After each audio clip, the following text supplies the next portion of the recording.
Okay, good evening, guys. Ken at Tortoise Capital. It's the nightly strategy podcast for June 9th, 2020. So, continuing along our learning path here, this is the model that's really guiding the way we're rolling out the learning ecosystem and the general approach that we're using. Um, in the military college, I'm pushing this hard too. And then the program I told you about yesterday, where I'm working with Dr. Boji, and he asked me to develop that um, ethical learning storytelling certification program.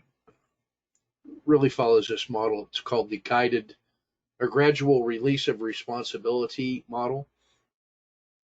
And it starts off with the teacher, I do, you watch, then I do, you help, then you do, I help, and then you do, I watch.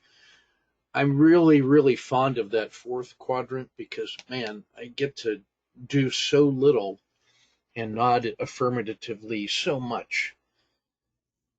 And in my habit of offering little to no support, that would be my goal. So we're using this model for all of our professional development for the college and my doctoral students and my soccer gang. My alumni have come back and are going to be coaching the high school team for me, and I'll just overwatch them, and they're going to do all the work. This is awesome.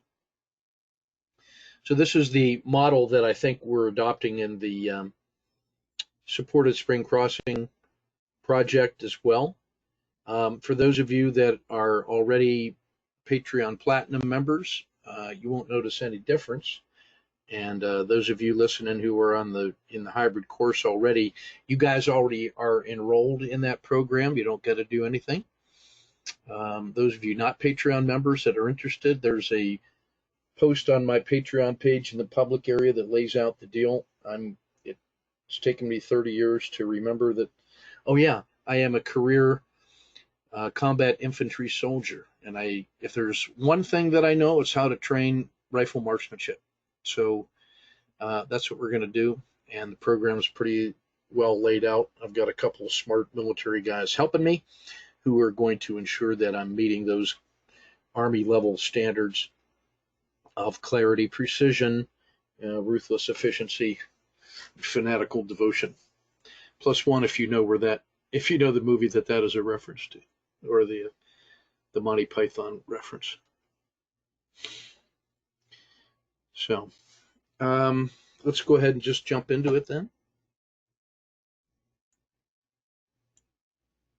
If you traded the supported spring crossing today, you were pretty happy. We're going to go through that bar by bar here in a little bit. I should also say that what's going to guide our development here in that course is a modification of the Bloom's taxonomy of learning that I've adapted and I show you here. It incorporates some elements of, it turns out, like some martial art belt system. Wasn't really intended to be that way. So the Bloom's taxonomy has 6 categories: knowledge, comprehension, apply, analyze, synthesis, and then creation. And we use that in the development of curriculum to decide what level of mastery we want to see the students develop in the time available. And then we use our professional planning norms to figure out, for a given 2-hour course, given their prerequisites and knowledge and what we're trying to achieve, how much can we actually do in that 2 hours? Or said another way, when we're designing entire courses, we say at the end of this course, they need to be able to master these 5 skills to a certain level. And how much time do we think that it's going to take to achieve those levels, given our deep understanding of how long most people take? So we use planning norms to make that assessment. And then given the time budget, we then figure out what the best trade-off of time and skill and assessment that we'll have. So I've added two more levels. There's the level of blissfully unaware. Think of that as a white belt who's just enjoying life before complications set in.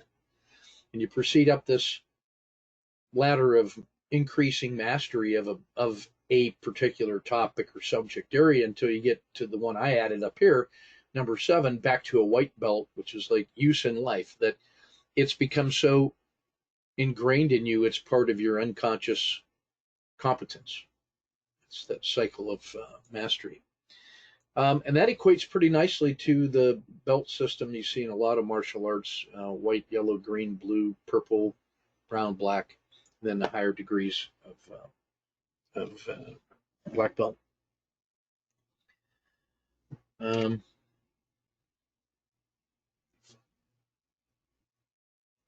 In my opinion, teaching is the best way to learn stuff. And so as I was defining what each of those levels might be, I said at whatever level you're at, you're able to do, for instance, apply. You can solve typical problems through proper application, but you could also teach levels 2, 1, and 0. So if you were successfully applying a solution to solve a typical problem, and you could teach somebody how to help them comprehend it and know if their comprehension was correct, then you would have, I'd say you would have mastered the, level 3 of knowledge.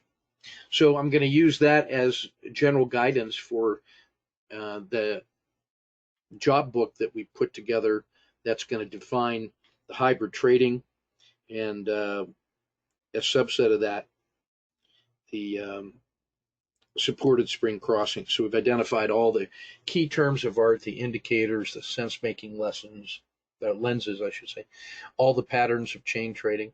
And that guidebook is really going to help us, that job book plus these levels here are going to help us collectively sort out where you are, and we can use that to help get a check ride and check off on learning so that you can work your way through the material and figure out what else there is to do and what the next best thing might be. And then you could talk with me or some other coach that is familiar with the material to start going about how to do that. My intention is to get some of these smart young guys who are knocking it out of the park to take on some responsibility here for helping others, and maybe put them in charge of one chunk or another chunk, which reminded me of the great martial arts movie, The 36 Chambers of Shaolin, with Gordon Liu, back in the 60s, maybe 70s.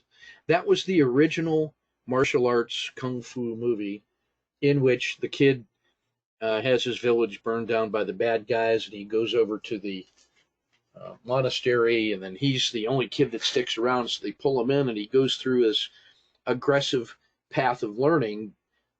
He wants to get it really fast, but they put him on this path, and he's got to go through these 36 rooms, and each one gets the crap beat out of him in a new way until he's mastered that room, and then moves all the way through it, through a series of increasing challenges till he leaves. It sounds a lot like the movie Kung Fu, and the TV series Kung Fu, developed by Bruce Lee, but it was in the tradition of exactly this foundational movie. And as the acolytes would be moving up through the rooms, they would at some point have enough expertise that they would take over one of those rooms, and while they were also learning, they would be running one of these other rooms. So that's the path I'm thinking about as we roll out this supported spring crossing challenge room. And in my intention is to do something like that for each of the 5 patterns of chain trading in the hybrid trading curriculum. The supported spring crossing, for reasons that once you see it, you can't stop seeing it. And that one is so clear and is so robust that I'm calling it the centerpiece of the entire chain trading. It's the key link, I believe. It's very close to the collapsing dragon. So if the supported spring crossing doesn't work, I'm actually glad, because then the collapsing dragon's right there, and that's even easier. And so then, if you're uncomfortable or not ready yet to trade the opening with the hybrid frog, or for whatever reason it's not there, that supported spring crossing / collapsing dragon sequence is really the next thing that happens. So, and then the chain picks up from there. And then the beauty of that is that we can train that with the principles of Army rifle marksmanship, which I'll cover later, and then from that you can build on that and extend the chain one room at a time as far as you want to go. The real value of this course is going to be that these patterns are robust and fractal in every time dimension that I've looked at over the last 20 years. So these 5 patterns will help you manage fast day trading, slow day trading, fast swing trading, slow swing trading, fast position trading, and very long-term position trading. And all of those taken together are fractal. And once you learn to comprehend and then apply, once you get to that blue belt status and you're solving typical problems, you will quickly be able to get level 4 of that analyze, where you start looking with those patterns at other time frames to solve problems or opportunities in longer term position management. So when you go through the strategic nightly or the strategy podcasts of the past 100 days, and you see me doing the portfolio speed runs, all I was doing was using those 5 patterns of chain trading, those fractal patterns that come out of the RLCO framework, informed by the 4 seasons of MACD and all that jazz. And that was the best quarter that I've had in both directions. Just the move down was the best quarter I've had. And just the move up was the best quarter I've had since the 2008-2009 financial crisis, which was the best couple quarters that I've had since the internet bubble blew up. And so the robustness of this style of trading comes from the fact that it's been informed by some pretty severe weather before. And in each case, we were very well prepared for the oncoming of this disastrous weather, not because we knew it was going to be disastrous, but because the routine precautions that we take to be ready for any winter has us prepared. And then when the big wintry blast comes in, we're already locked in, and we just follow the routine. And then winter actually is my favorite time of year, because it's hockey season and we do very well and the Bears are sleeping. And the tricky part is the winter to spring, when now suddenly we've gotten used to thriving when it's cold, and now the first hint of spring has come along. We got to change our mind after a long, comfortable winter. That's actually hard for me anyway. So these 7 levels of learning are going to inform what it is that we do. Knowledge, the test on knowledge there is that you can basically recall the purpose, identity, the definition and components of the certain idea. So if I say, hey, what's the range stat? You can explain the range stat as that key indicator that represents the maximum reasonable intraday move. That's all it is. It's a statistically developed instrument that has been assigned that definition. It doesn't have any validity or truthfulness beyond that which we assign to it as part of this body of knowledge, but it works. You're going to see one of those today. So when you can sort of read back the words and understand the definitions, the next level we check is comprehension, in which you demonstrate comprehension because you can express the idea comfortably using your own words to explain what it means to you. And then if what it means to you in words equals what we know the definition to be, then we can say not only did you internalize the words, but you were able to make sense of it and then own it because you've coded it with your own experience and knowledge base.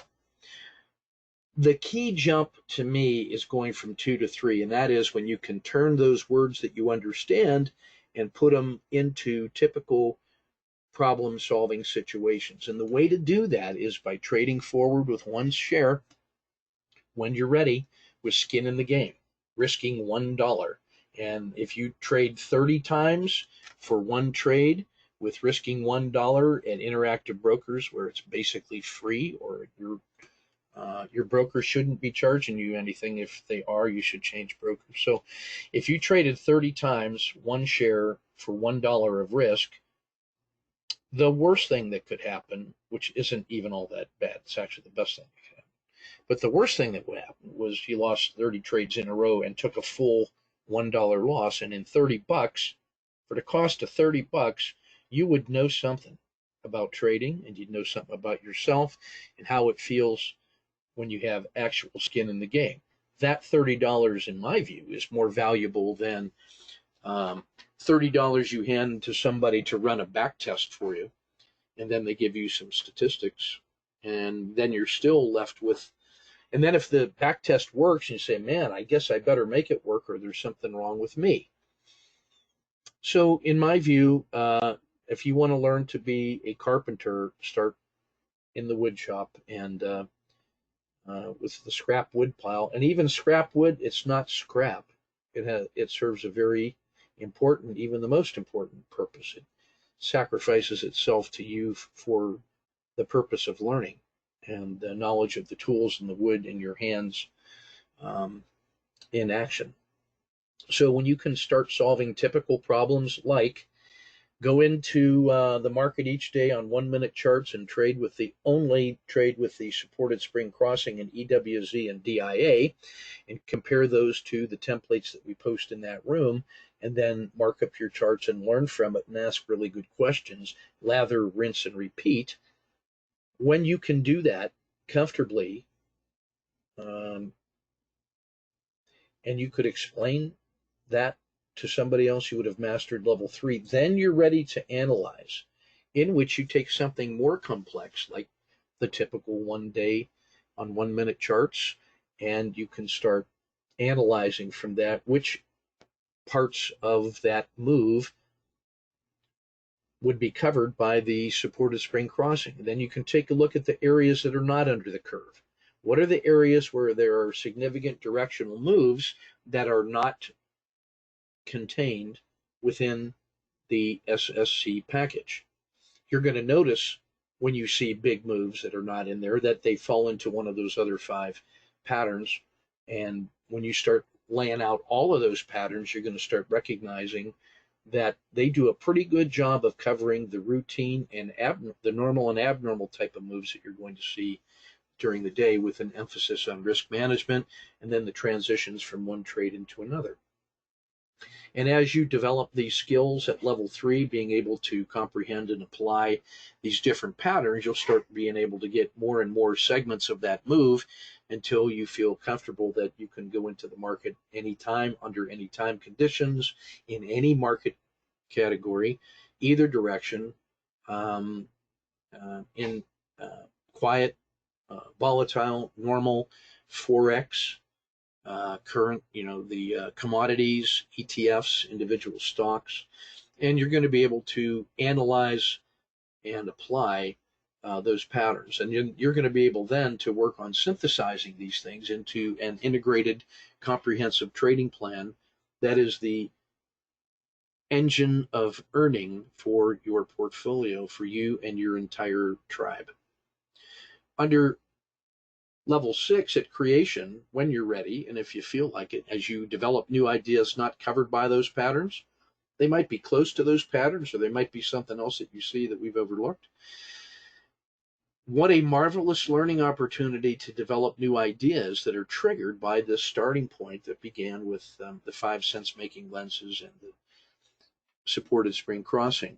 That's where good ideas come from, is they start off connected to other things, and then they don't fit into categories, and then we start wondering why, what's different, what's special, and how would we trade that. We use good principles of system design to get it done, and then you end up with things like the Kim Anderson bounce system and her bear market system and her volatile market system, the Dr. Eric Morrison um, Forex course or Danny's options course, um, Matt Richardson's volatility and bond strategy, uh, Bob Rourke's coffee time with Ken and Bob, Bob and Ken, I should say, due respect. Uh, Jim Carroll's volatility strategy, Patrick Birch's um, bag of golf clubs for all seasons. All of those things were strategies developed um, by these black belts who had worked their way through the mouse maze, um, bringing in mostly their own knowledge and just polished up a little bit, and then presented in a way that was useful to all of us. And they're all using that material unconsciously in life and getting it done.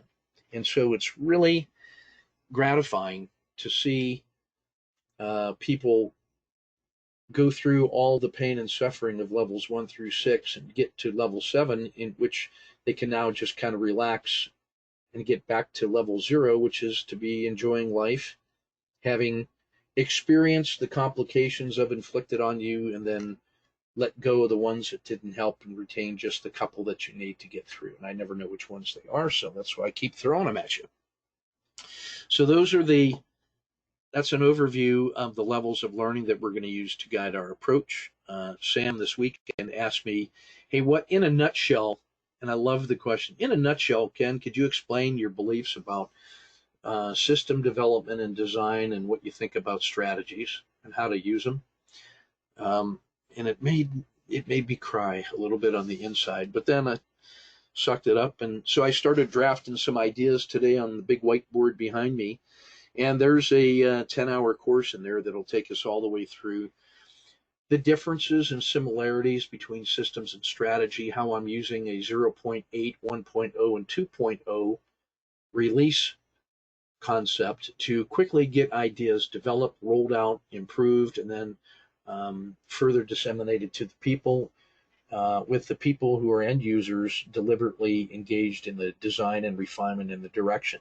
That's how we quickly got the Forex and options courses developed in a month and rolled out with rave reviews and powerful leverage already. I'm going to teach about the input process output model in an ecosystem, how to use the 5 quality control checkpoints, Kaizen in the Gemba, Army design thinking, the concepts of business plans and as insurance policies to protect you on your worst day, how to design a strategy for forward development into full rate production in an incremental way that uses forward trading. I'll talk about my model for entrepreneurial thinking. Oops, that somebody's calling me. My model for entrepreneurial thinking, which I developed for my doctoral students to help them aggressively develop solutions for their clients in the time of the pandemic, and it's what I'm using to help reshape and restructure the military college curriculum that I'm engaged in and that storytime narrative certification. I'll talk about how to use component specifications like the 5DD system definition to guide the development of other systems as a checklist, etc. So there's about at least, if I can't turn that into 10 hours of pain and suffering, then I don't know myself very well. But there's a lot of good ideas in that one. They're generally going to fall into this kind of category of how to develop complete systematic systems that are lean and robust along the Toyota development model, where you analyze your business process by using models, analysis, and then design, and then roll it out, and then do process performance, and then process transformation, and then support that with the entire enterprise process management, and then the supporting business process technologies that give you the IT support. So that's a solid model that I have expertise in for business process consulting, and that aligns really nicely with that collection of topics that Sam asked me to put together. Well, all of that is sort of geared towards improving the direct delivery of these ideas. So this is my little guiding icon here for the supported spring crossing template.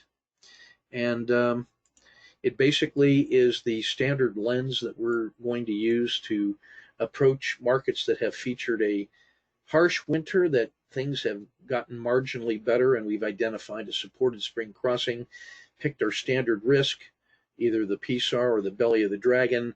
The thing doesn't fail, and as it starts moving through the changes, going up through the supported fall crossing, and then crossing the VWAP and the Z breakout from the Z3, and then all the way up through our structured price ladder that comes from our standard trade framing. All of these things you could say would be the tortoise way of approaching the changing of the seasons and the changing of the guard. And the supported spring crossing is exactly one of those little pieces, and the other elements of the 5 patterns of hybrid trading and chain trading can all be seen in there as well, and they collectively give us a strategy for all seasons. Bob Rourke says I talk too much. He's right. So here's Bob's contribution today, a good one. For some reason, he likes the Boston Beer Company. I don't know why. I don't know what that says about him. But this is what Bob does. He looks at 500 charts a day, and it's the same 500, so he knows sort of where they are already. So it's not actually that impressive. And if you saw pictures of his homestead out there in Colorado, you wouldn't feel sorry for him working hard at home. So this is Bob stalking Boston Beer Company on, this is hourly charts, so it's all fractal. And this little rascal trades nicely in that nice, long, slow grind, and there are ways in the, with our supported fall crossing, we start getting pieces of that here and here and here and here, and adding here and enjoying that. And then when the seasons change after that Z3 maximum excursion, might remember what that feels like at times. Only this is hourly charts, but you'll notice that everything's fractal. You got a PSAR flip, you have a supported fall crossing, you have an owl entry right here, you have a harsh winter that comes back to the Bollinger Band mean, you have a conversion from winter, stalls, slows into spring, PSAR flip, breakout of RLXD, and the early entry is triggered by the baby dragon, or the early alert from the baby dragon inside here, and then the regular entry at about 5:25 gives you 3 hours locked in. You're not going to lose any money on that trade today, and with only a $10 stop and a $500 symbol, that's like 10 on 50 or 1 on 5. That's a 20% protective initial risk, and he's already made $20 on it in 3 hours. So there's already an execution R. Almost 1.5 execution R's in there, and plenty of room for it to go, with clear markers ahead for what it takes to continue to be successful at this rate, like the RL90, which is the RL30 on daily charts, remember, fractal. There's the far side of the river, and the RL90, there's the RL270, the Z3 excursion, the hump of the dragon, the hump of the RL10, so everything is good to go. And here's Bob's beautiful interpretation of MACD 4 seasons. He likes those so much that he puts 2 of them on there. One of them is a fast and one is a slow. He's got the slow one, the one I use down here, and that gives you plenty of early warning. Notice where the MACD histogram turning point gives you important moments of warning that the truth is about to change. So if we're studying this on a big chart so you could see the turning points. Notice how he's identified that thing crossing the river, and this thing comes up, and that gives us wonderful early alerts that the end of winter is upon us. And that gets confirmed by the changing into the spring after one final spike into your head. But you didn't buy that because the PSAR was on top. You waited for the PSAR to flip and the spring to be established, and then buy the RLXD right there. And even that, a 525 is a perfectly satisfying entry. Okay. So that's Bob stalking it. And if this thing continues to move in an orderly fashion, like it always does, we wouldn't be surprised. And in a couple days, this thing has moved. The last time it was at 515, it went to 590. That's a 16% move before it rolled over in an orderly fashion. So that's not the SSC challenge specifically, because we're trading that on 1 minute in DIA and EWZ. Why? Because they trade beautifully during the day and they give you plenty of stick time. And instead of waiting an hour for a new bar, you could get 60 bars in, and you don't even have to trade that live during the day. You could get the 1 minute bars and work through it, like I did today, in about 15 minutes to sharpen my own tool to be ready for this tonight. And then when you have enough stick time and you get some ideas posted in there, and you could do some double blind trading and develop your skills, and then you'll be ready to trade it one share live going forward and just see how that feels. And in a matter of 2 weeks, you'll be good to go. So let's see where we are today. Enough of that.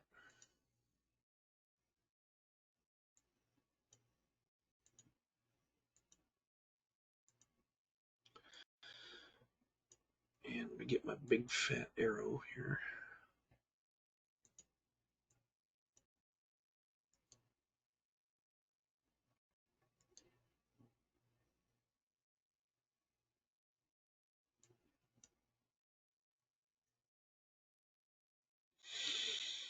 All right, so let's first things first, our 10-day range. Here's the 10-day low. Here's the 10-day high. That spread is about 8.1% from top to bottom. Tomorrow, that 10-day low is going to raise up to about here. So it's going to be, the 10-day low now is going to be above the current fair value. So things are getting better all the time. The RL10, or I'm sorry, the 10-period regression line starts here 10 days ago, moves strongly to here, raised up from where it was yesterday to here. Price closed just slightly below that today. So today took a little bit of gild off the lily, but still a really powerful 10-day move. 10-day high occurred yesterday. 10-day low was 10 days ago. Today's range was really contained inside yesterday's range. It was a mirror image in terms of price range and volatility, but it was directionally different. Today started off with a gap down, sold off a little bit, struggled during the day, and then finally finished with a relatively weak close. We have the peak of the RL10 right about here. So it's still just about fairly priced. It's resting on Z2, and the baby dragon was the low of the day.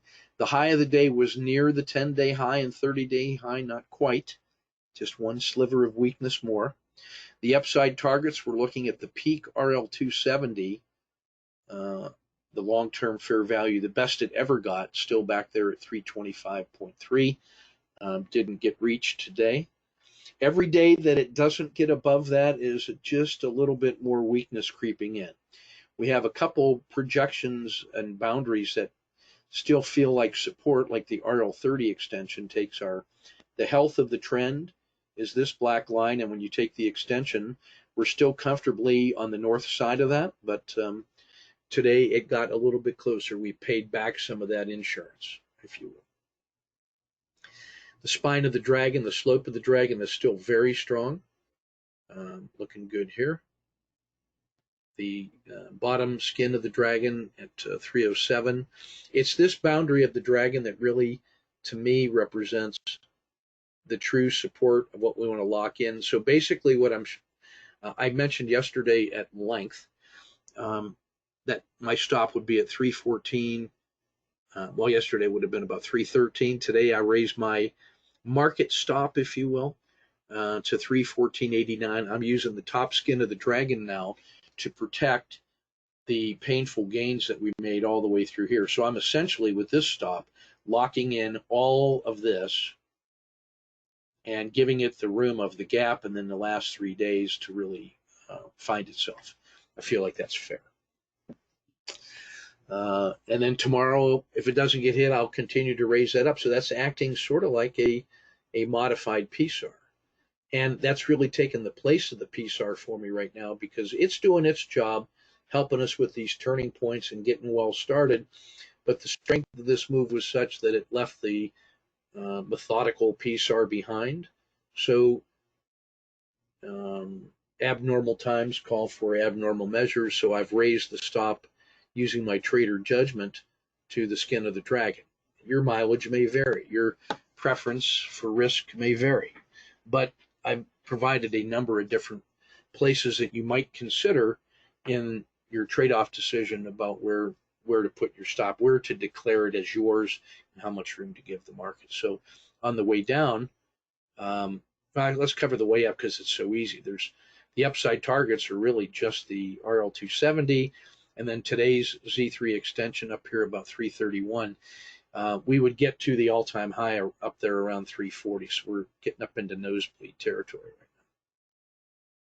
Support on the way down would be today's low at about 320, which is also the baby dragon. The skin of the dragon, 314.9. Spine at about 312. The Z1 edge of the river at 308.5. The bottom skin of the dragon at 307.5. The PSAR itself at 304.25. And that's my point. Before, when we're first starting out, that's fine. But now that's just giving back way too much. So we'll just keep tracking it and on the way up. Long-term fair value currently to, 298.93. Bollinger Band mean is also now the 10-day low. That's at 298.0. The belly of the dragon on the last little excursion is co-equal with the Z1 around 284.7. The RL90 is rising and catching up, and 30-day lows way back here. So that was almost 20 days ago. Back when it was 276. How the world changes. That's $40. $40 in 18 days. That ain't bad. So we're still well into the summer and cooking with gas, and all systems go. Cautiously optimistic. What worked today?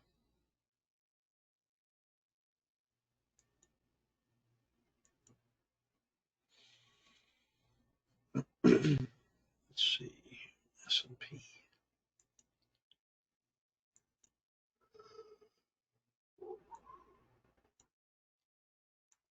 So the S&P was down 0.75.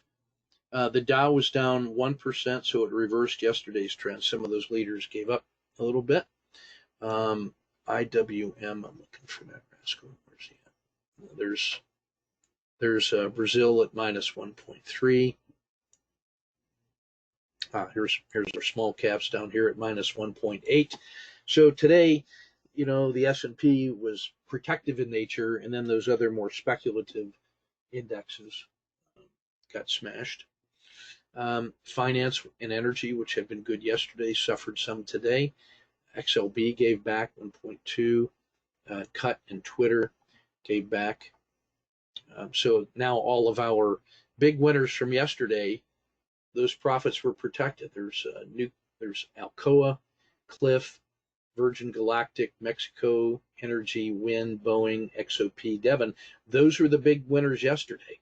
You may recall that XOP and Devon Energy were up like 7% yesterday. They were down 7% today. So I like to think of this using that rifle marksmanship analogy that when you go to the range and you shoot your shots, when you're done shooting, you lock and clear your rifle and come off the range in a safe condition with no overnight risk and ready to go after these targets under control the very next day. And so I don't care what direction it's moving. As long as it's moving 7% intraday, I can maybe get one or two of those percentage points. Not greedy, just persistent. So other things that suffered today, EFA, Pfizer, Tesla, some of those guys. What worked today? What was better than the S&P? Well, Aussie dollar, Japan, semis. Now, some of the big leaders from yesterday, we saw the tech leaders were lagging yesterday. Today, they responded with some gains. So even though the market was down, the things that were better, and some of them in the green, Cisco, Home Depot, Walmart, XLK, the tech sector, was up a half. Google, Microsoft, eBay, Amazon, Facebook, Apple. Apple and Microsoft. Guys, I don't know how many times I need to say that, but I'm going to just keep saying it. Those two companies are just quietly getting it done. Oh my goodness, did they get it done today? Now, yesterday, you will recall we talked about the VIX, and even though yesterday was a big up day, the VIX was up a couple percent, and my supposition was that the category one professional smart money traders who have been on the sidelines or shorting this market all the way up or adding to their volatility positions so that if we do get a sell-off, they're going to start paying off. And they took that bet yesterday and made a couple percent, and today that paid off 4.8% for them. So maybe that smart money isn't so dumb after all. I don't know about that. We'll just see what happens tomorrow. But VIX was the big win today. But then you had the tech leaders that were quality bought on sale. So Apple, Facebook, Amazon, eBay, Microsoft, Google, XLK Tech. So we're just going to keep playing it one day at a time and then selectively taking our shot with swing trades and continuing to march. I want to show just an unmarked version. This is EWW Mexico, and again, one of my all-time favorites.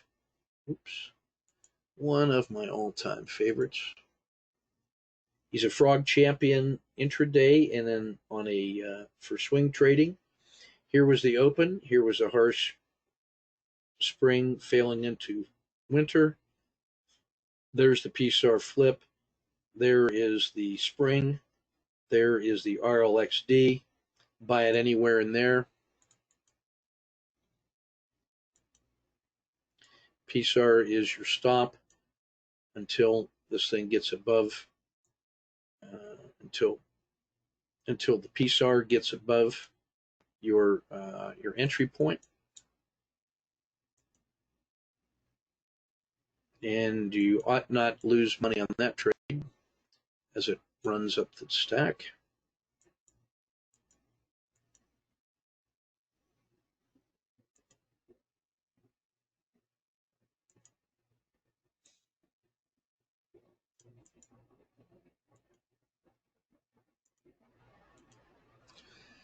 Any reasonable exit in here, I won't quarrel with. The beauty of this one is, again, noticing that during most of this run, it's in the Z1 to Z2 range, and then it really accelerates and can't hang. There's a 1, 2, 3. There's a PSAR flip. There's an RLXD. There's winter becoming spring. So even if you just take that exit right there. Oops.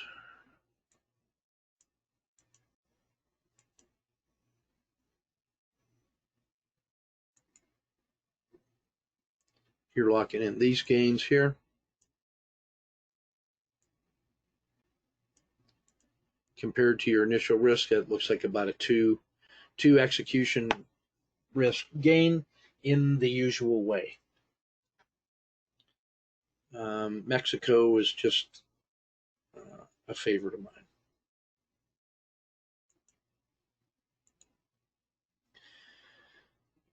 Let's see. This one is this is DIA, the 1 minute chart. And when you quickly do analysis visually, you'll notice that before every massive good move, you end up seeing opportunities for supported spring crossings at some point.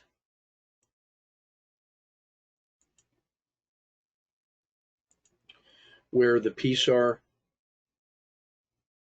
initial stop serves you very well. It's close enough to give you a reasonable position size, far enough away that it gives it room to run. Every one of those. And then at some point, the Z2, or I'll call it my current favorite is the default Z1.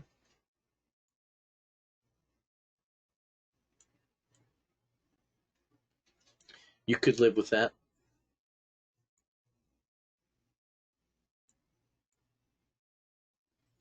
You could certainly live with that one.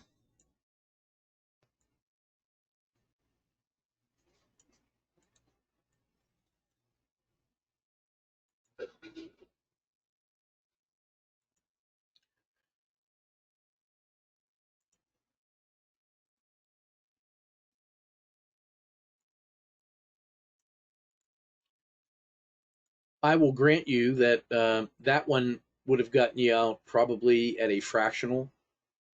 If you will grant me that this one should get you back in. And then if you just take a routine exit on any of those,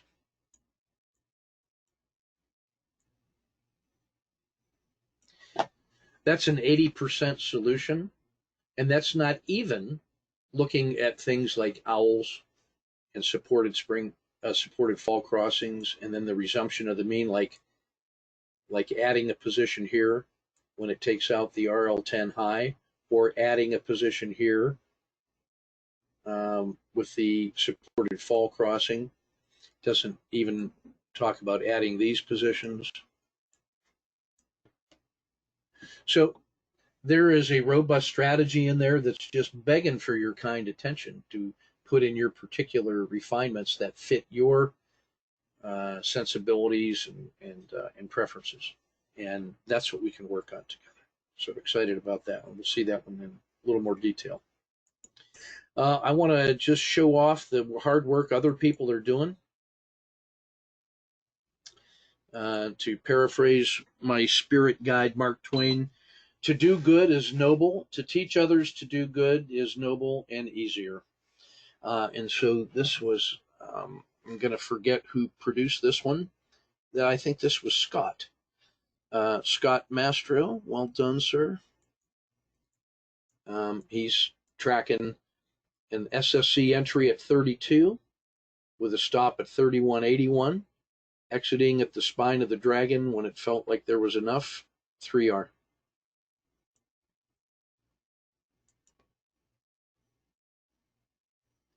This one is such a work of art that I may subcontract him to make all my charts. Ken Hum, I hope you're in here tonight so I can just say, awesome as you, man. Just keep doing that until I tell you to stop, all right? Is that fair?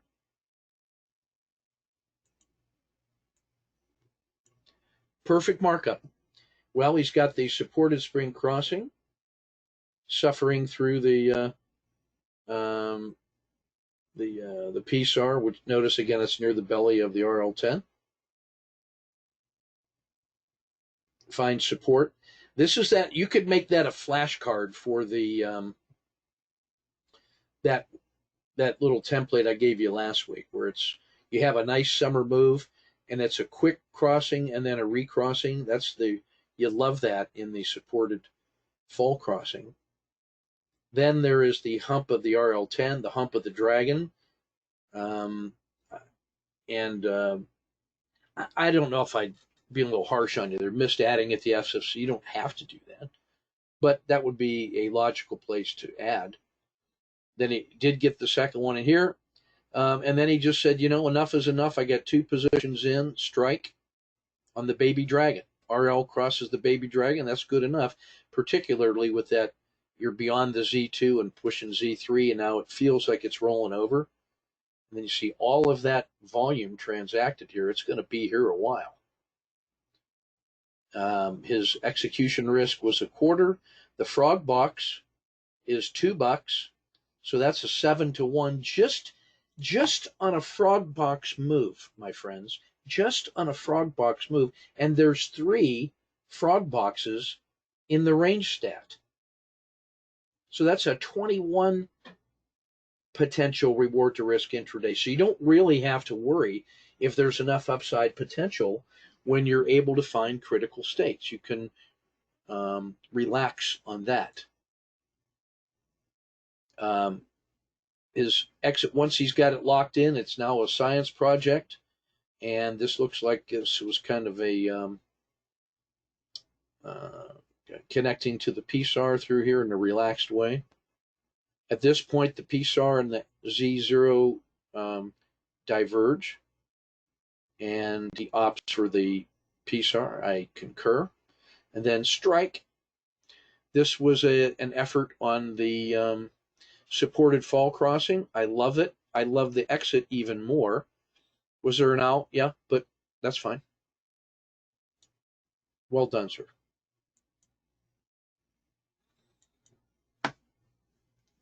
This is Gerald, also knocking it out of the park. So it looks like we have a Z3P. It's not a super pinch yet because the RL270 is still well outside, but otherwise the other 3 regression lines are in this little cluster, and he's got these the river really tightly constrained here. And notice how tight that little PSAR flip is. That's characteristic of that long sideways channel where nothing's happening, so nothing could possibly happen. Z3 pinch breakout, bang, using the far side PSAR as the risk. When it starts moving out in his favor, essentially when the PSAR flips again, because this thing is starting to move out, he ratchets it up into here. Beautiful. Tracking probably the PSAR-ish and capturing 1.3. Sweet.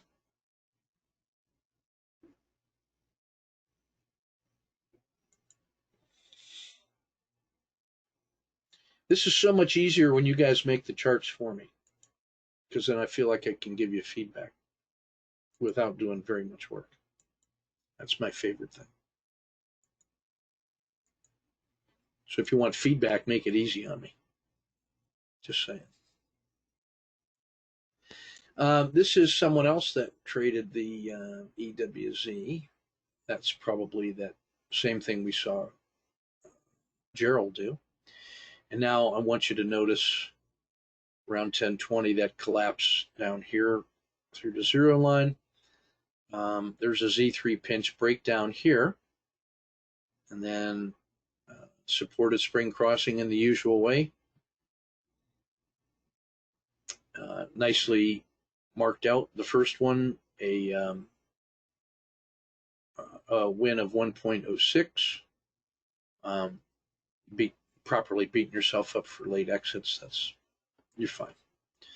Trade 2, a stop and reverse into a supported spring crossing. The entry was late because the exit out of this one was late, even so. 2.47. And this one, I think, even features an accelerated stop and then re-entry. As it was your first time, you zipped your stop up too quick. You can't even say that until you then see it keep going, and then you re-enter, and then retroactively when you're marking this up, you say, oh, I obviously got out too quick. I don't buy that. You got out when your chimpanzee said, for you right now, on the first day that you're trading this, you needed to get out, get out. Fortunately, that chimp said, oh, okay, get back in. And you end up getting 2.47. That's 2.53. This may have been Betty. I think is this Betty? So that's about 3.5.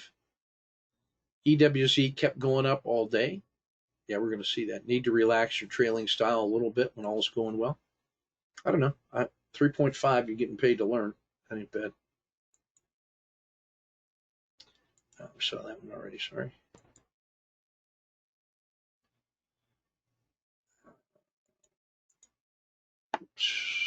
Okay, back. Was out of sequence there.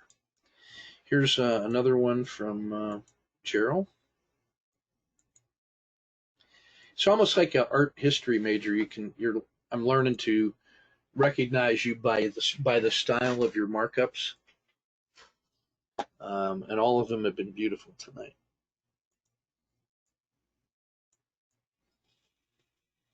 Hybrid frog, raise, cash, plus 0.24, observes the sideways quiet channel. Z3P, crushes it, exits when he notices the SFC forming, minus 0.8, goes for a supported fall crossing. That doesn't work out. I might have exited that maybe a little sooner on this one, although it's winter, but going up, that I'm not going to quarrel on this one. And yeah, that's the important point there is each one of them looks the same leaving the station. The advantage of this one, I'll just have you notice, is notice where the bellies of the RL10 are here. Here's one. Here's a higher low. This one's a higher low. This is a fourth higher low. And depart in Z3P, and that would pay off. So minus 1.4 total net, I think, was about a little over 3. Again, nice, really nice work.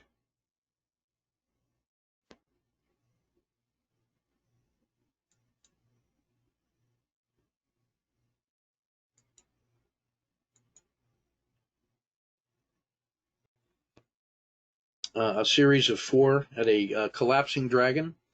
So Gerald's working on adding some of these other patterns already because of analysis and confidence. So I encourage him to do that. Perfect and perfect exit. Stop and reverse. Bank. I might have said, yeah, okay, I get that. I think probably the exit would be here instead of up in here. Nice move. Net's positive about 2 or 3 for the day.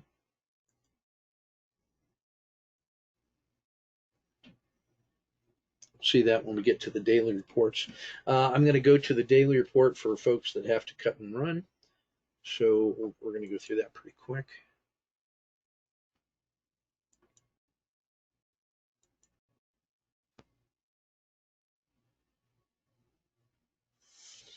All right, next up is we're going to go to the daily.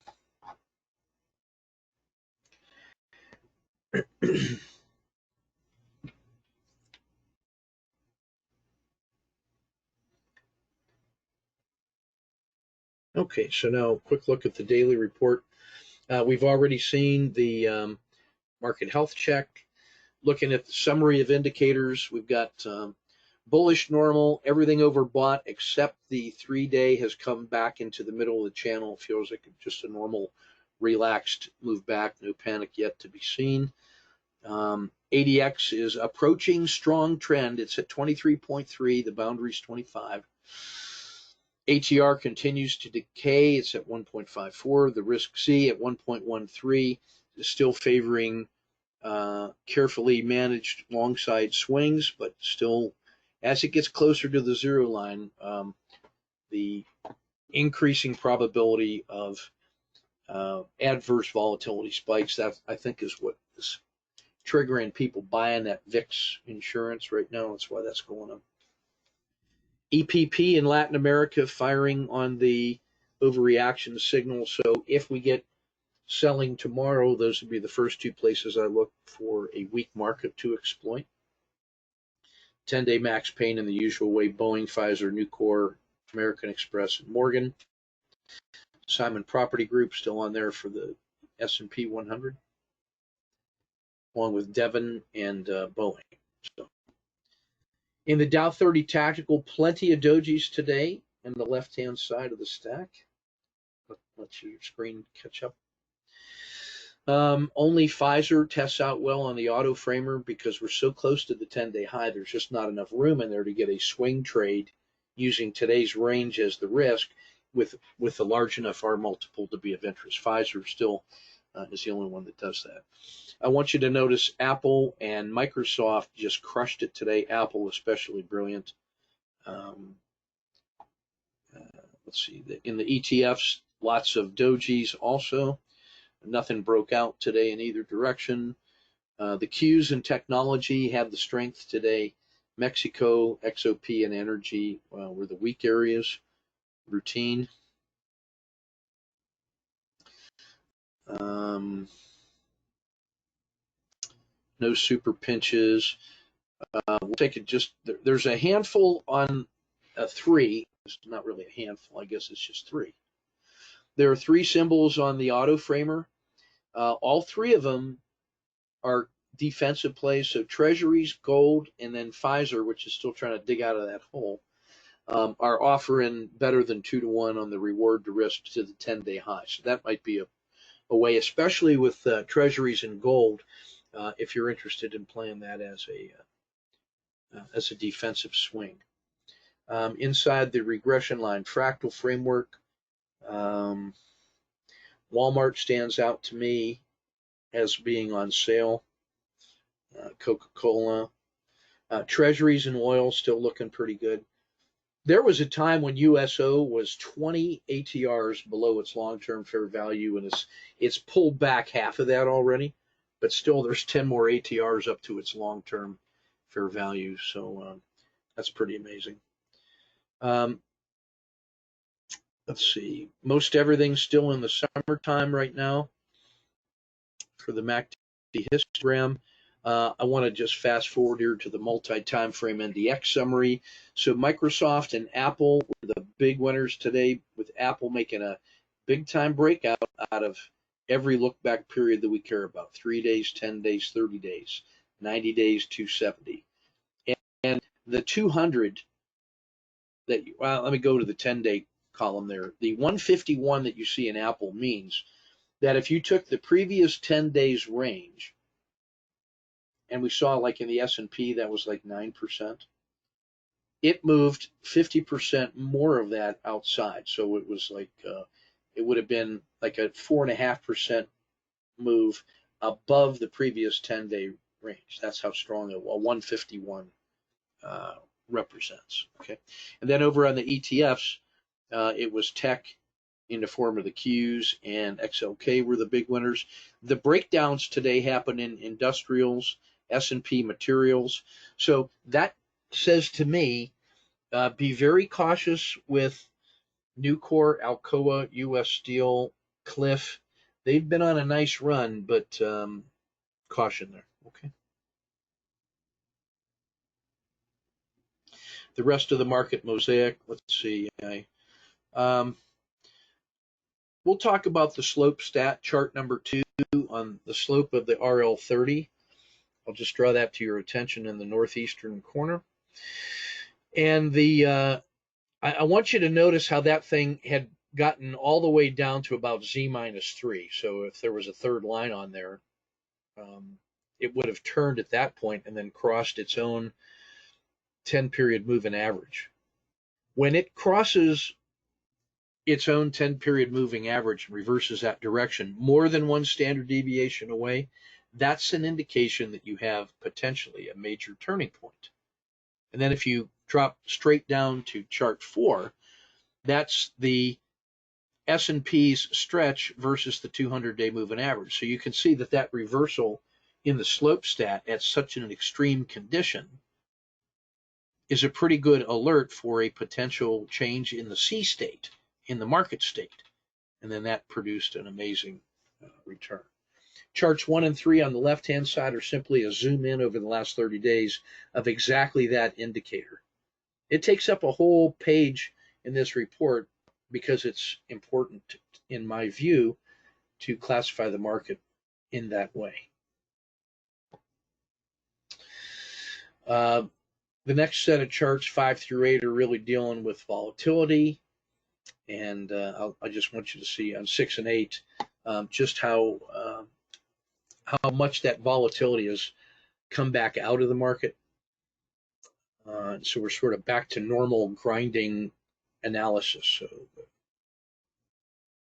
that's everything I want to cover in the daily. So I want to give you an example now of how to do the little dailies. But first, I just want to draw your attention to Microsoft.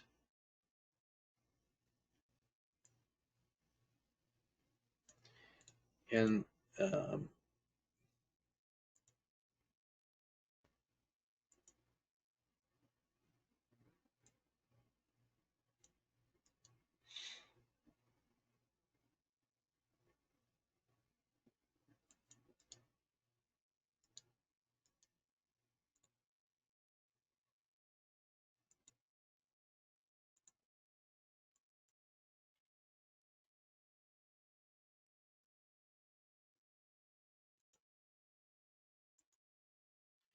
when you're working the supported spring crossing, extra things that help inform your judgment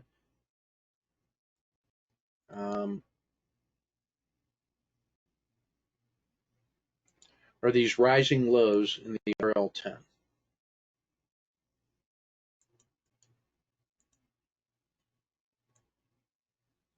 That little brick of support really makes this one strong,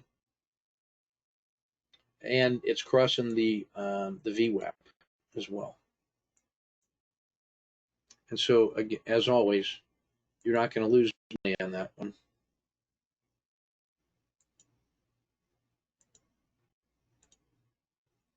And even if that one gets you out, you make a nice bank. Now you've got a low, a higher low, and you've got this series of higher lows all the way up the stack. Now notice how well the Z1 and the Z2, the Z-1 and Z-2, continue to provide pretty good protective boundaries that allow those moves to unfold. So get used to, let the upside take care of itself. Pay attention to how far these things pull back before the buyers come in. And when you see that kind of behavior, these buyers are expressing some belief. They're coming in sooner, and they're taking it a little bit higher, and they're taking their measured bites out of it on the upside.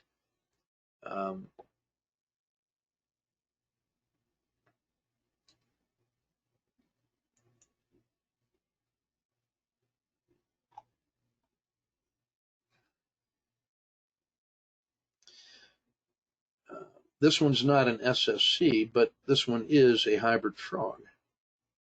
And that's why after you master the SSC, I'm going to allow you to think about the hybrid frog. Where is today?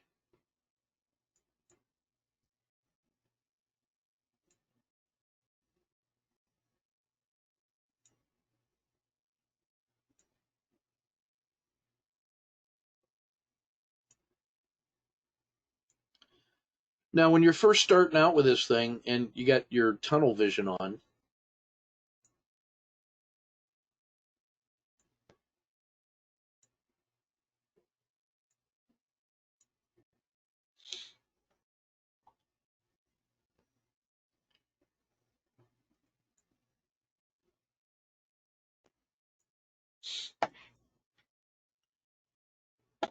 this is what you would have seen today.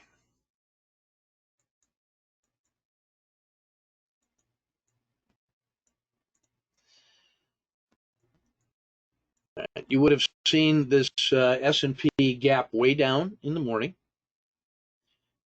pushing the Z3 boundary, and then the VWAP. Hurry up and speed up. And now what I want you to see on this is the yellow box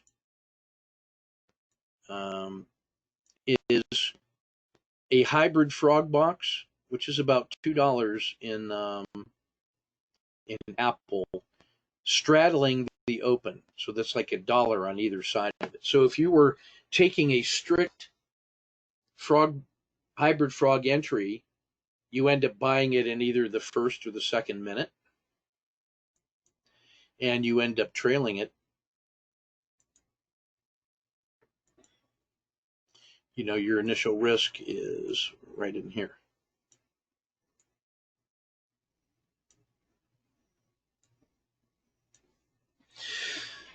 If you are wanting a little more confirmation, to say, let me see it take out the hump of the dragon or the RL10 or PSAR flip, and you take something like that, I'm not offended. You know, you might still have, in that case,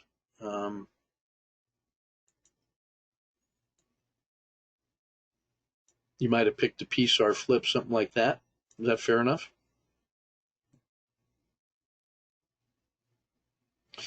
When you consult the daily report, so we're looking at Apple, and I'm just going to use today's report so you can see what tomorrow's thing's going to look like here. When we go find Apple,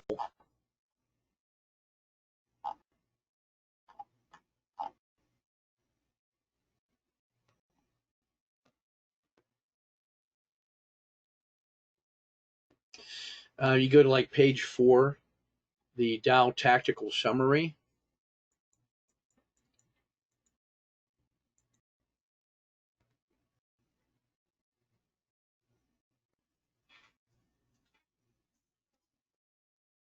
And you look on there and you see that the hybrid frog box is about $1.91, so call it $2. The frog box is $2.73, call it $3. The frog quality number is 2.5. That means that there's 2.5 frog boxes available in the average range. And I want you to notice that I'm talking about these numbers right here. The range stat in Apple is $9.50. That means the maximum reasonable intraday move is $9.50. Call it $10. So $2 hybrid frog, $10 range stat. So when I take that $2 hybrid frog box and straddle the open, so it's $1, a $1 move from the open in either direction is a trigger to get in. That means there's a 10-to-1 intraday move on the basis of that hybrid frog box. You know, the straddling the open. So you might have taken either one of these green dots with justification if you're trading our patterns, with the initial risks at those red dots at the supporting PSAR on the second one, and on the first one at the a hybrid frog box below. Or you might have just said, hey, the adverse Z3, and dropped that a little bit.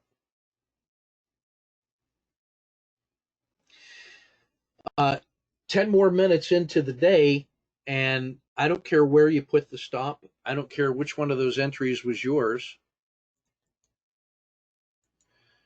If you're using like the PSAR,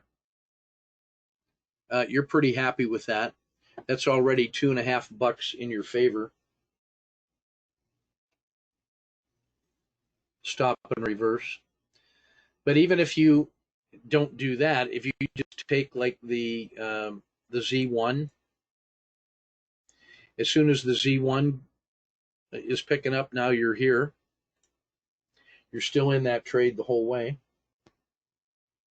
Still in it, still in it, still in it, still in it, still in it, still in it.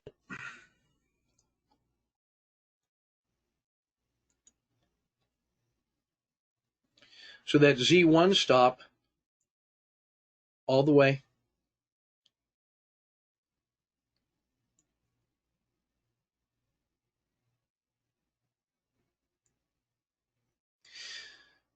This big orange box, which, and now if you're just tracking your Z1 the whole way, you end up getting out here at 341 when you entered down here at 333. So that's a seven execution risks, and it never looked back. And that's not counting any of the opportunities that you might have. That's what that long freight train, that grinding move looks like. And that's why after you do the supported spring crossing and the collapsing dragon, and then maybe you do the hybrid frog, then maybe you want to look at how to reinforce those positions when you have things like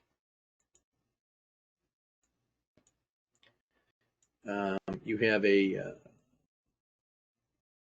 summer, fall, summer, reinforce, summer, fall, summer, reinforce, summer, fall, summer, reinforce, and then you even got a if that wasn't good enough, you could have a supported spring crossing here that also pays off. Agreed. And that's at lunch. That's taking you into the lunch hour. It's only 12 o'clock.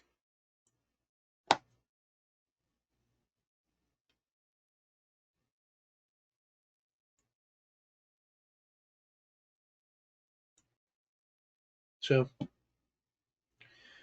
that's where you're going to end up when you start this path of the supported spring crossing. One step at a time, get to level of mastery of it till you can apply it, which means you can teach it to others in your own words. Then you're ready to add the next little pattern so that you can start analyzing the current price to see which pattern is called for. You know, once you can apply that pattern, then when you can reliably watch the opening of the day and analyzing and see, oh, it's approaching the supported spring crossing, and now I can apply it because I comprehend it. Now you're building on your knowledge base, okay?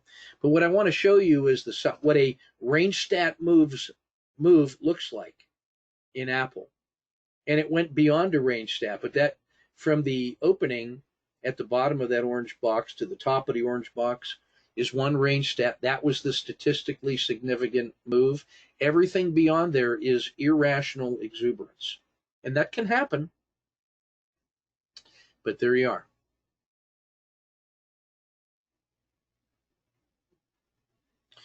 Eric, I think it was Eric, or was it Luke?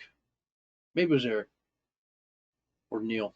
Somebody in the SSC room today made the observation and said, you know, you need a harsh winter. The harsher the winter, the better the supported spring crossing. He said, if the previous winter was less than a hybrid frog box, then the frequency of failure increased. But when the harsh winter, when the winter was at least a hybrid frog or a full frog, it dramatically improved the wins, and so you might want to do that. And my snide, smart-ass comment was,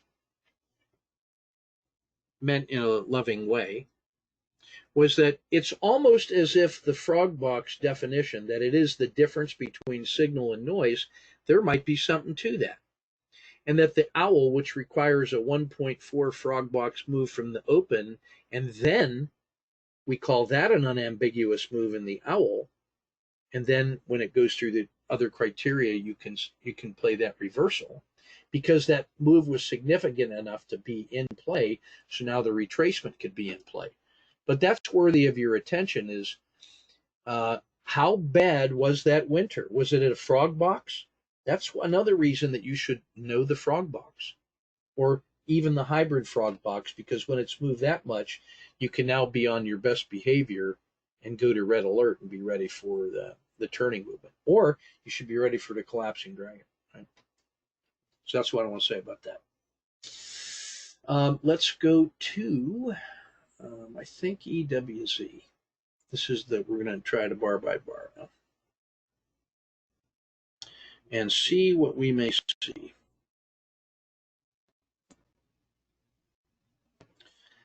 This is going to be a demo of how I think you might do the work.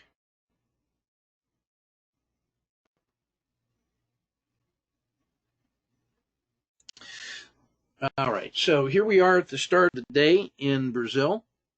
It closed. Put a vertical blue line on there so you can see it. It closed at that blue line.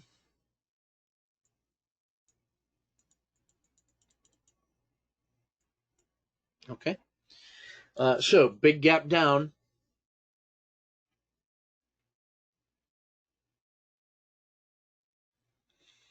Opening range 5 minutes, establishes the VWAP, no movement in either direction. Technically, a break out of the OR5. You got to be pretty amazing to take that, or confident in your skills.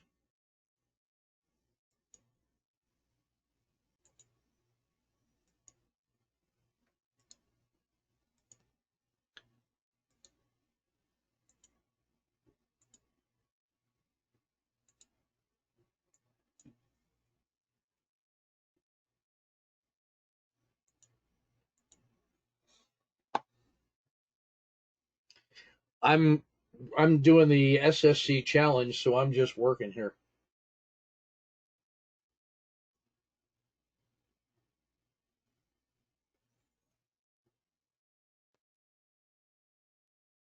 Supported spring crossing. Well, why do I like this one here? Well,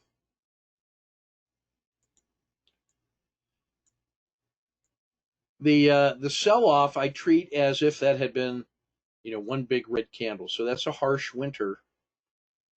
It bottoms out here. It crosses the baby dragon. So alert, there could be a change of scenery here pretty soon. There is a P1 where the RL10 crosses the 30. Winter now becomes spring. It has already crossed the dragon. Now here's, the sight picture says, I was, I'm revising what I said yesterday to Dave. I think he had a very good question, and I was stupid yesterday. I want to say now that the sight picture is what you want, the sight picture. And by that, I mean, let me see if I can draw a rectangle on here that's clear.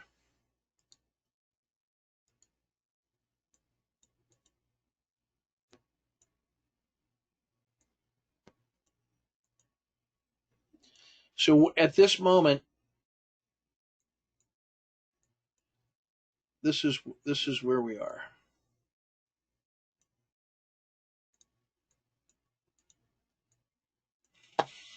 We've had a harsh winter. We've had the winter turn to spring. We've had the RL10 cross the dragon, and the PSAR flipped. I think all of that has happened right there in the vertical blue line. And because this forces me to draw the circle where it is. That's an entry at 32.37. And I'll put the stop down here at 31.89. So that is, about 40 cents, 50 cents. The yellow box.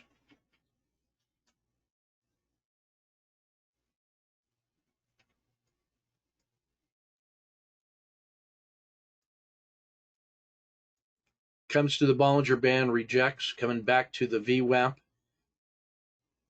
I dislike. It stops in place at the red line. Spring has become summer, but it's not very impressive. My stop is still at the red line, for those of you keeping score at home. the PSAR hasn't come above my entry yet. So, and now you notice the Z3 lines have started to pinch as we're now 30 minutes into the day, getting us a sideways quiet channel. My stop is still down here at the red line.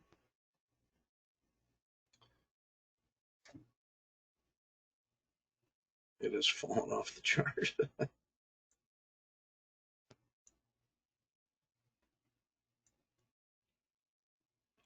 There, that's a little bit easier to see. Okay.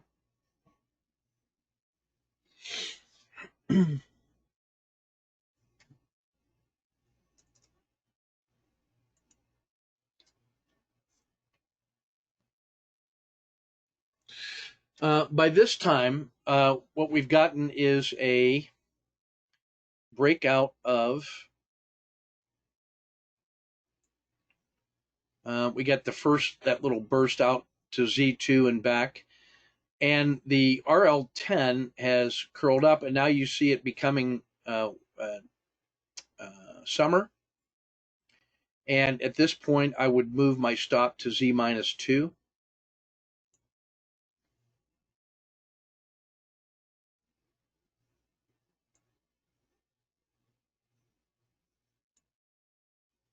And that's what the blue dot represents.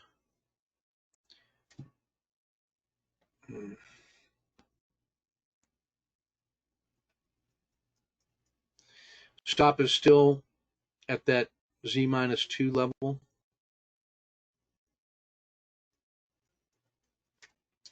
Now, right in here, let me see if I can zoom in a little bit.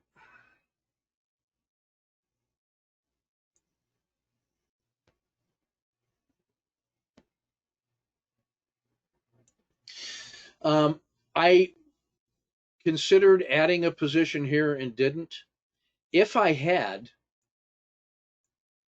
then this move back across the RL, or the RL10, rolling back across the dragon and turning to fall would have got me out, so I'd be out of that position. But I'm not trying to add positions on this one. So we're just mucking along. I would have also considered adding a position here at this blue dot. This is the place where I would move this Z2 level up to the PSAR.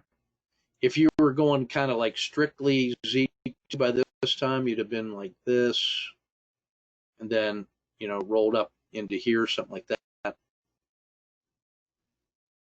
But the Z2 is your friend. And by this time, if I'm ready to add a position here, I mean, I strongly considered that. If you decided to wait till it took out the hump of the dragon or the RL10, you might have added a position here, at which time I probably would have, if I add that one there, I'd be looking at like just ratcheting my stop to here. That's if you add that position there. I didn't. All I wanted to do on this one was manage one tightly, and now what I'm doing is expand this so you can see it. I'm picking up like a trail of this at the upper skin of the dragon, because now the price is out here running between Z2 and Z3. It's really running away, and I want to make sure that I'm getting more of a piece of that than just even the dragon would represent. And then I would just take that one here on the skin of the dragon. And what I would have locked in on that trade was we had a risk the size of the yellow box and a gain the size of the green box, which is maybe, call it 2-ish, maybe a little bit less.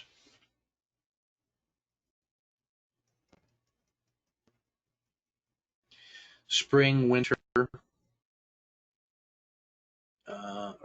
or I mean fall, winter, spring, summer. Z3 pinch. Boy, I want to be short that one, huh?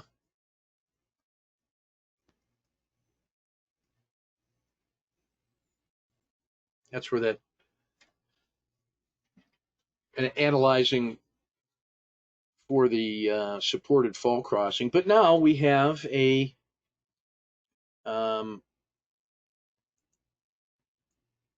peak of the summer. Let me put that in blue so we're not confused by it.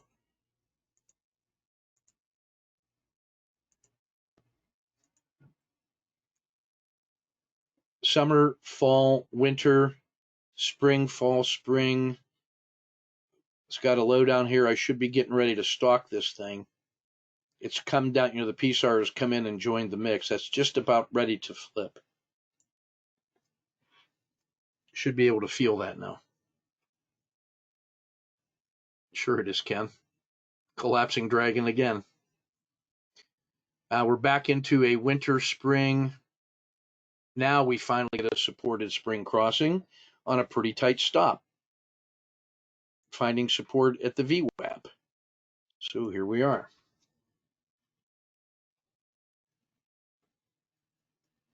I might have exited at the yellow dot. If I had, I would have re-entered at the second yellow dot.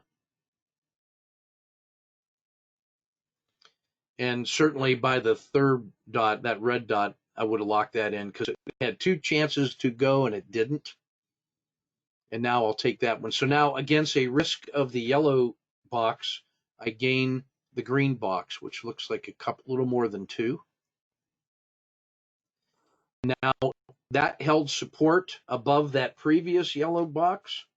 So if this was really the support level that held, that gave us a strong trade, this one gives us a higher low, supported spring crossing with this risk.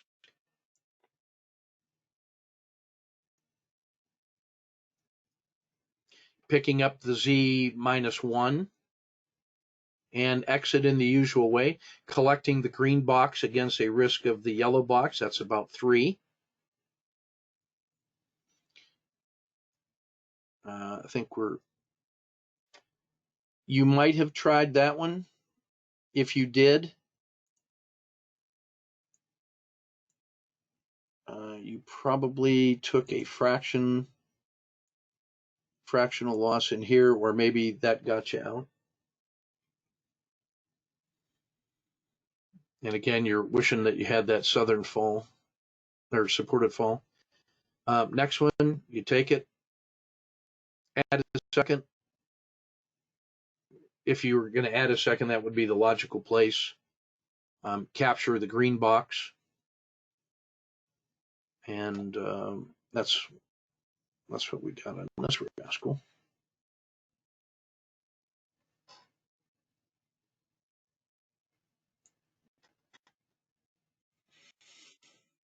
So taken together, that's, EWZ pays off today on a day where it was down.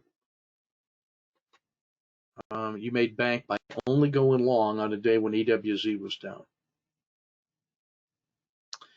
DIA.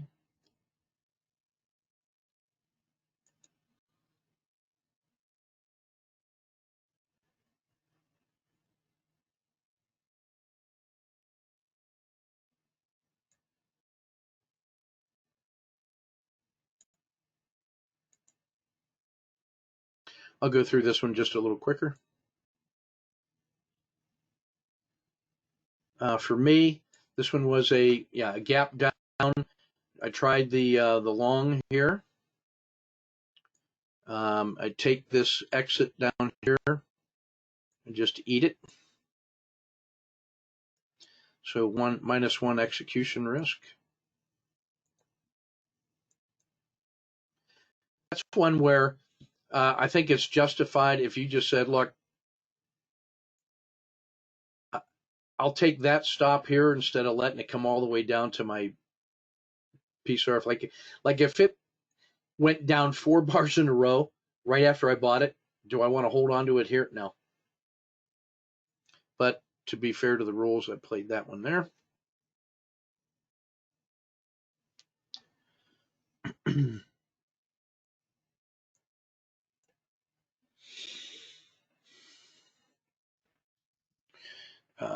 supported spring crossing here.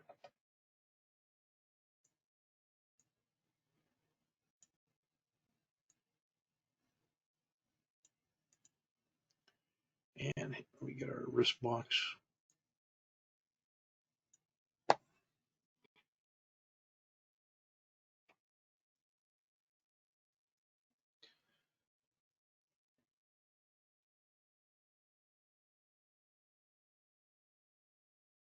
Watching that Z-1 cash. Z-1 is your friend.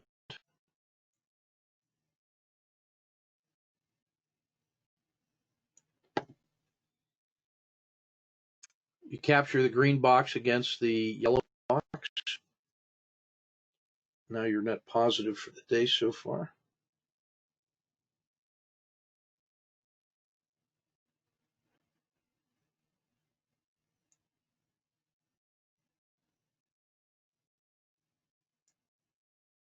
Another supported spring crossing with a Z-1.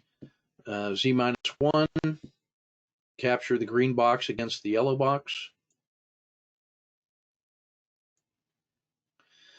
A fractional one in here.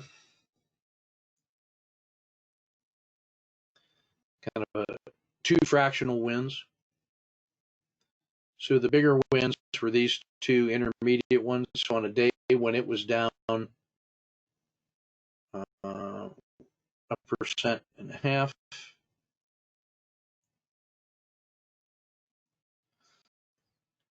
what you end up is so this was the relative size of the percentage points that you lost on the one that lost. One of those winning trades happened to be just like the same size. Awesome.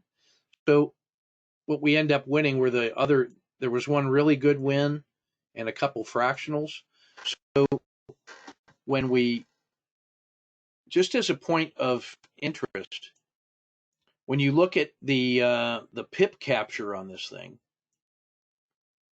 this is the number of pips you captured today after you paid for the loss.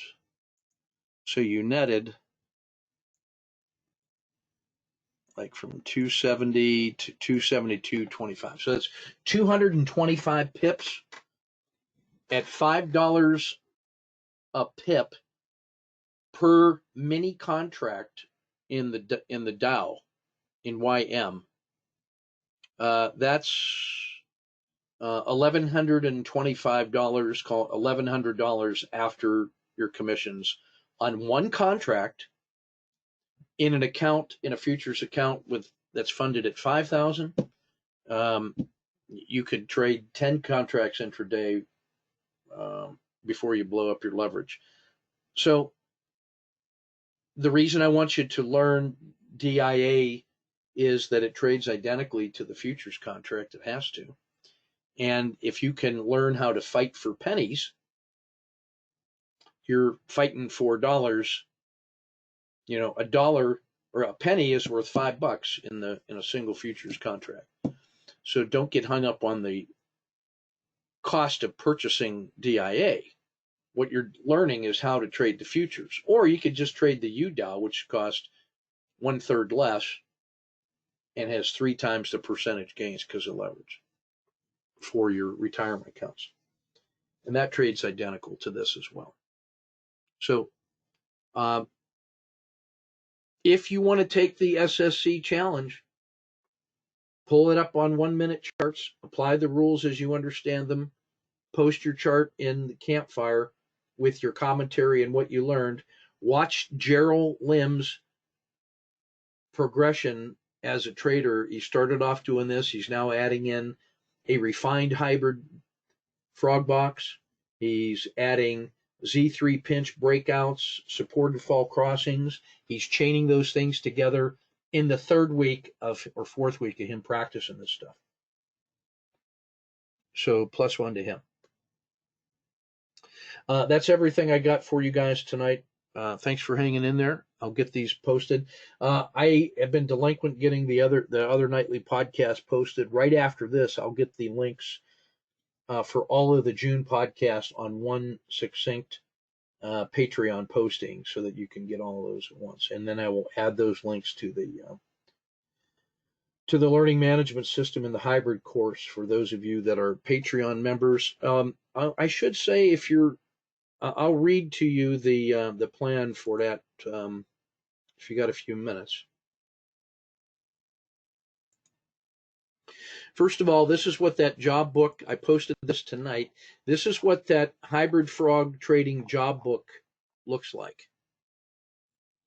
These are all the essential skills. And there's our little icon for the for that whole series of chain trading that begins with the SSC, and then the system design that we're building out, and then the levels of learning pitch. And then these are the patterns, the sense-making lenses, the building blocks, the indicators, the psychology, the management architecture, the strategies, the operational processes, the different, menagerie names that we use. And this is all my executive summary. This is my shorthand for how I think about those, how I define them. So if you were applying that categorized levels of learning at the knowledge level, you could read and understand what I mean. Like my definition of the supported spring crossing, that's the foundational element of the chain trading approach, the fundamental of basic rifle marksmanship for trading. Okay. Ken asked me a question here. Number of shares per trade once we figure the execution are. Yeah, multiply it by 5 to get the position sizing risk, and then you take whatever your standard unit of risk per trade is, whatever your bullet is, minus $400. I divide that by my position sizing risk to get my trade shares, right? So like in the case of that one that was, what was it, $1? Yeah. It was a dollar of execution risk. Multiply that by 5. So my position sizing risk on Apple would have been $5, but I divided $400 by $5 and come up with 80 shares of Apple for that.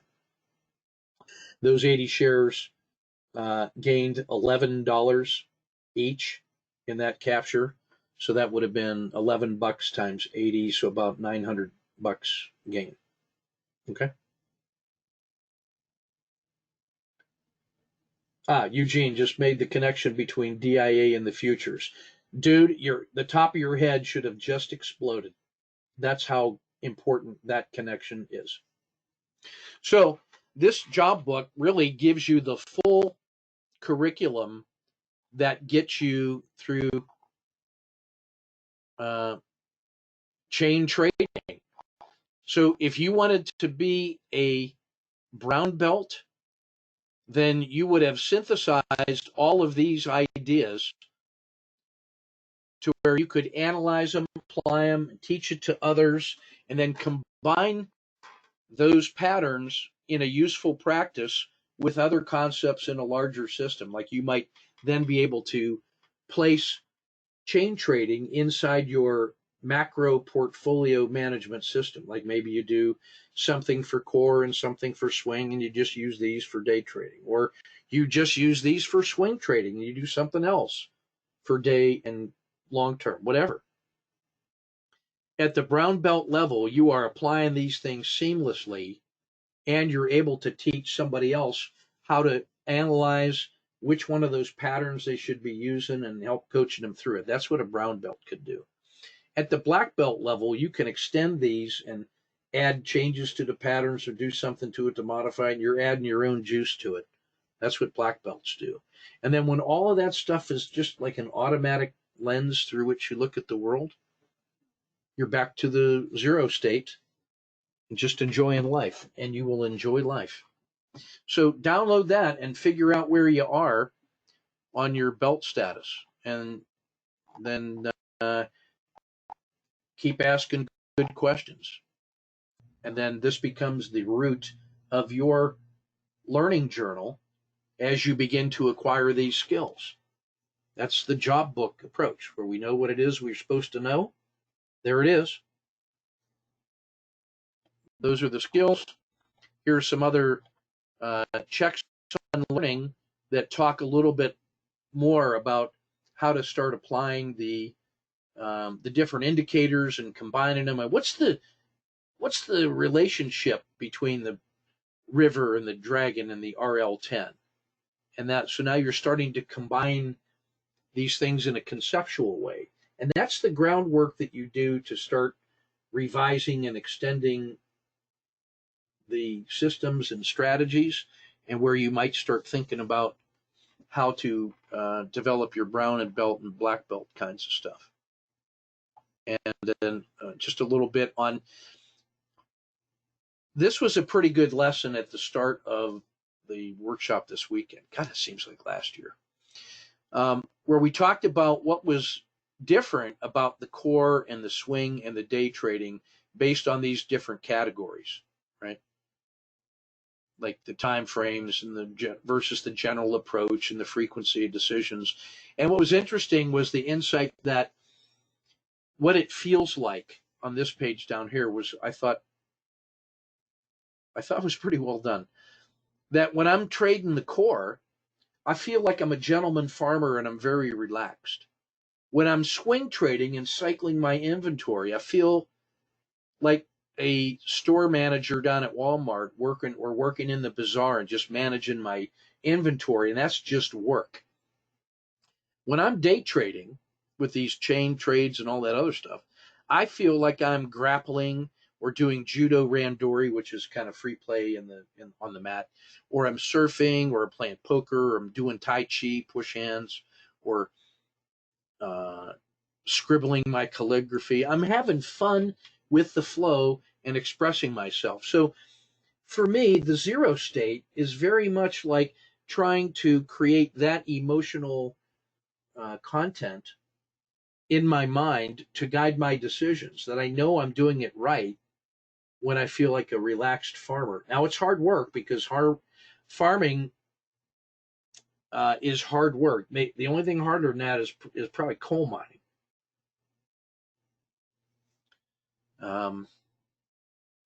So that little set of tables tells you how I see them as different. But then the next page says, what are the processes that make them common to all?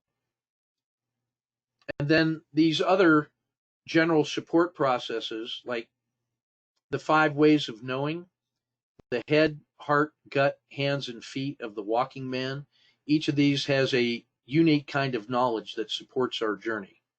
So that's sort of an example. That would be for you to start sorting that stuff out. You know, I really think you need to put, that's the stuff I think you need to put into your own words at some point, instead of me just telling you what that is. I've told you enough. Okay, so this job book approach is how you start building out, not just to get the SFC done, because that's basic rifle marksmanship, but these are the skills that you need to adopt for the hybrid trading. Now, if you are a Patreon Platinum member, you're already enrolled in this course.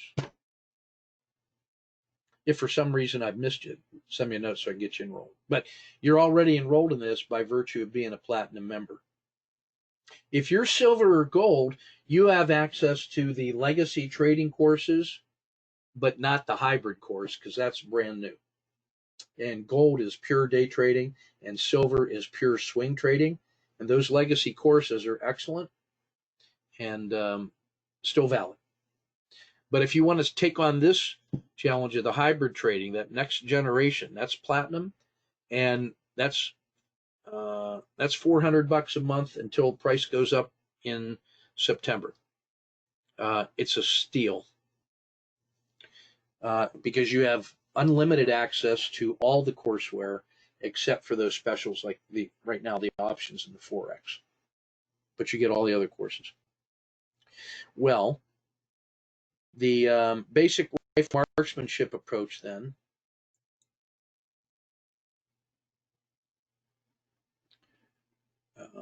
looks like this.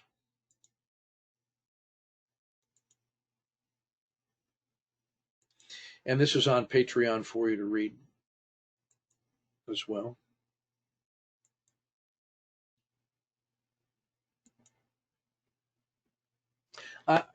It's straightforward. You don't need me to read that to you. It's on Patreon for you to see in the public area. I'm going to take the first 20 non-Patreon members that want to do it a la carte. If you not ready to do that yet, but you want to take this basic rifle marksmanship for the supported spring crossing just as a standalone survival skills. I'm limiting that to the first 20 non-Patreon members at $2,500, and it's a steal because the supported spring crossing is fractal in all time periods, in all markets. And so when you learn how to do that on 1-minute charts in EWZ and DIA, you are actually preparing to learn a fractal pattern that will guide you on every time frame of interest across all markets. That's what I did, and we did all the way down during the pandemic, and then all the way back up on all our swing trades and all our day trades. And it was the best quarter I've had since the market blew up in 2008 and 9. So there have been 3 existential disasters in the markets, and those were the 3 times when these systems have worked the best for maximizing gains and protecting long-term accounts. So thanks for your kind attention, guys.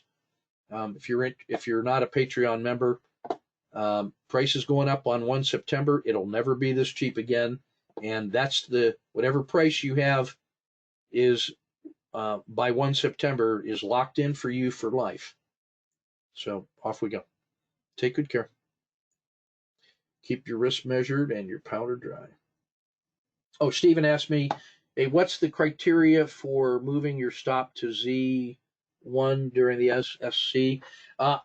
When the PSAR is above your entry, that means all of the risk that you took, that unit of risk has now moved to the point above where you entered, so you can safely say, hey, it's moved 1 gain brick in my favor. I can now move my stop up, and that's probably where you ought to pick up Z-1 right around there.